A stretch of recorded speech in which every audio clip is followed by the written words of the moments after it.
You are listening to pastthink.com audiobook. Please like and subscribe, thank you. Chapter 102.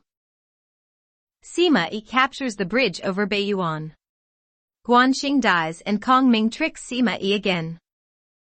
Xiao Zhou, as the official astrologer for the court, reports that inauspicious signs have been seen. For example, thousands of birds drowning themselves are clearly a warning, while at the same time astrological signs indicate good fortune for the Wei dynasty.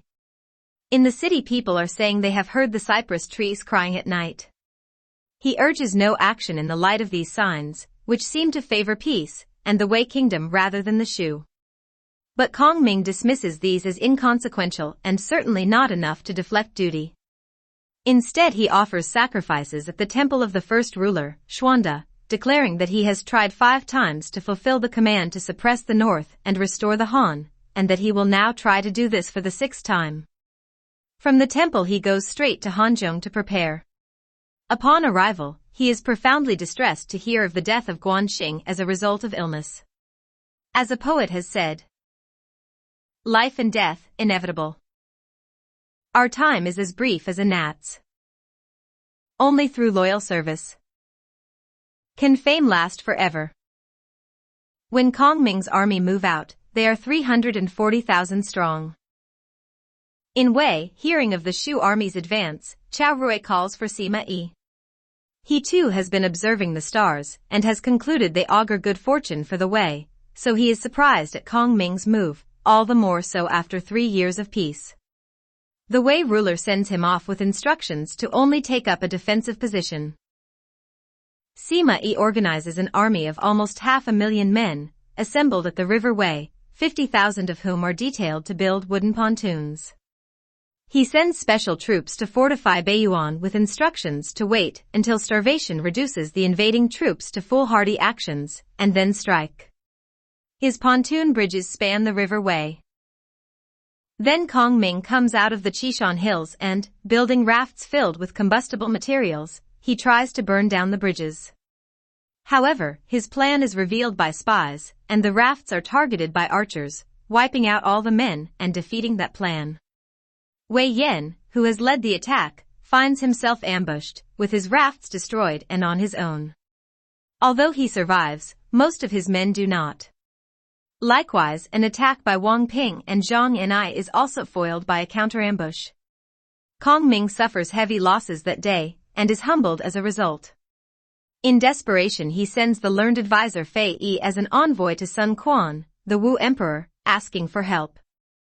Sun Quan immediately agrees to come to his assistance by attacking Wei, intending instead to use this as a cover to seize Xinqiang, and then Xiangyang and Huaiyang. At the banquet to celebrate this new alliance, Sun Quan asks Fei Yi who is in charge of the vanguard, and, on being told Wei Yan, comments that this is a most untrustworthy man. When Fei Yi reports this back along with the good news of the alliance, Kong Ming comments that this shows how good a commander Sun Quan is. When pressed to take care about Wei Yan, Kong Ming replies obliquely, "I have my plans." Sima Yi then tries the old deserter trick. He sends a soldier by the name of Jingwen to pretend to have deserted to the Shu side. He hopes that Jingwen will enable him to know Kong Ming's plans and thereby thwart them. But the plan backfires terribly. Kong Ming is not fooled for a moment, and on pain of death Jingwen is told to write a fake letter to Sima Yi claiming that, if Sima Yi himself will lead the raiding party attack on the camp, he can capture Kong Ming. With no other option, Jingwen writes the letter, and is then placed under armed guard. Sima Yi is convinced of its authenticity, and gives orders to prepare for the attack. Back at Kong Ming's camp that night, he performs the magic dance of King Yu, portraying the stars of the Northern Dipper, and gives secret instructions to his commanders, especially Wei Yan, Wang Ping and Zhang Enai. It is a clear, moonlit night when Sima, his commander Qin Lang, and the men set out. But soon clouds arise, and a heavy mist and darkness fall over the troops. Charging into the camp, Qin Lang realizes that he has been tricked, it is empty. Suddenly he and his men are attacked from 2 sides, and he is trapped.